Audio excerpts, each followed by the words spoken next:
Bonjour à toutes et à tous et bienvenue sur Tendance A. C'est devant le monument de la Renaissance africaine à Dakar que nous lançons ce numéro spécial Sénégal, à l'occasion de la 3e édition du FESMAN, le Festival mondial des arts nègres.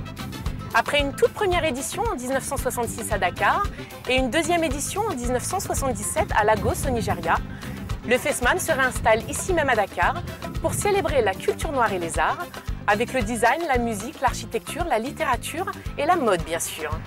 Oui, cette mode africaine que nous connaissons bien, une mode qui nous fait vibrer, une mode actrice du développement du continent.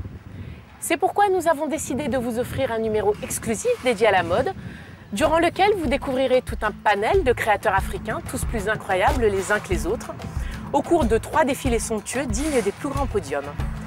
Mais aussi des expositions, ou encore la préparation de cette semaine de mode, l'effervescence des coulisses et nos discussions avec ces génies de la couture. L'Afrique est in, l'Afrique est créative, et c'est avec brio qu'elle s'exprime à cette occasion. Alors, êtes-vous prêts à vivre la mode du continent et à la vivre intensément? Voici l'édition mode du 3e Festival mondial des arts nègres intitulé Mode et musique, influence réciproque. C'est parti. Pour moi, la mode représente effectivement un moyen d'expression. Et c'est aussi un élément de développement, un outil de développement. Parce qu'au niveau de la mode, regardez qu'est-ce qu'il y a comme corps de métier à l'intérieur de la mode. Vous avez toute une chaîne de personnes qui travaillent. D'abord, dès le départ, ceux qui apportent les matériaux. Ensuite, vous avez les stylistes, ceux qui dessinent pour les créateurs des modèles, avec qui sont des complices.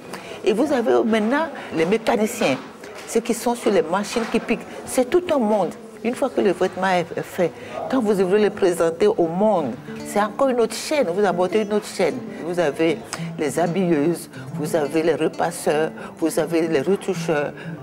Au niveau de l'économie d'un pays, regardez un peu ce que ça prend, aller sur toutes les chaînes, depuis la confection, depuis la création, surtout en Afrique.